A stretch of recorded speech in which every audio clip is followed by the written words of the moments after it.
What is up, guys? What's up? What's up? Spencer and Sammy here from Alive and Free. Spencer and Sammy here. From Alive and Free. I don't know why I did that, but I was feeling it. I was feeling it. So we wanted to invite you in today and talk to you about what it looks like to identify shame. So I know Sammy had a story that she wanted to go into with this. Oh, good to start times. us out. Yeah, good times. Share your story about the most shameful moment of your life. Okay. So when Spence and I started dating after a few years of friendship, I had a lot of things in my heart surface that I hadn't seen for several years. So we were maybe 3 months into dating. I hadn't dated at all, so I hadn't been in any close, intimate relationships, which if you're in one, you know that it's like a mirror that exposes all of your crappy crap. And so I started feeling like my body wasn't enough. And I would look in the mirror after all of our date nights, eating all of this crappy food that I would never let myself eat before. You ate so much junk. And I was like, oh no, I'm getting fluffy. And I found myself every day criticizing myself more and more and more until I hit this place where I felt disgusted with myself.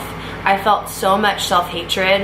I didn't even want to look in the mirror. I was trying to run like 7 miles every single day one week. I remember, to run off and burn off all my calories. And I actually ended up hurting my foot and I couldn't run. Right. And so I started feeling really, really powerless. Yeah. Powerless to change my body, powerless to change what I was eating, powerless in my business that I was starting at the time, and felt really frustrated. And one day I determined to not eat anything until like 5 or 6 p.m. because that was my trick, was like intermittent fasting. And I got starving at like 1 p.m.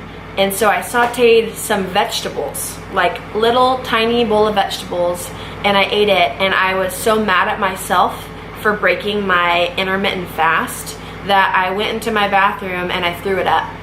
And this was an old tendency that I did for about 6 months when I was 18 years old. And I couldn't believe that I just threw up my food.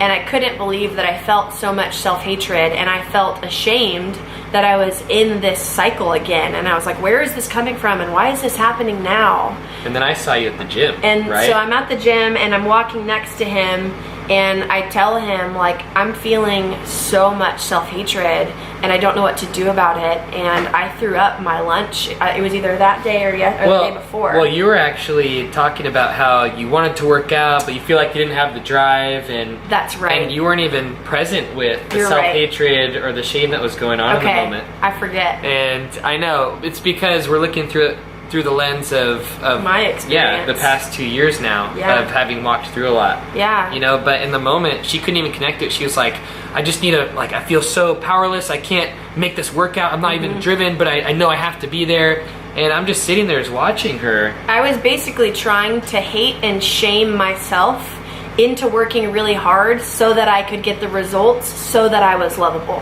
when it comes down to it. And I share with him after that, like, I mean, yeah, he's like, you're being really hard on yourself. Like, when are you going to love yourself when you're carrying 5 extra pounds? Like, when are you going to love yourself when you can't work out for a week or a month or whatever? And then I asked you, it felt so like, no, that's not possible. Like, why would I do that? And how am I supposed to be able to do that? Like, why shouldn't I be able to get results and then love myself? And then you asked me what? Well, then I asked you, when are you going to love Sammy that has her head over the toilet? Yeah. I mean, that felt more impossible. It felt so out of my reach to do that. And I heard what he said, but I kind of just internally was like, no way. And I left that workout with him that day, and I was in my room and I heard God speak to me, and he said, Sammy, my tools have brought you this far and they've made you a powerful woman, but my unconditional love has never been the thing that's transformed you. It's been the tools that I've given you.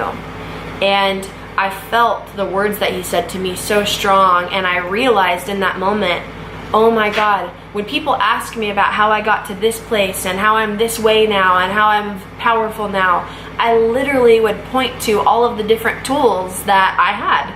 oh, well, I learned this thing, and then there's this declaration, and then there's this, and then God did this.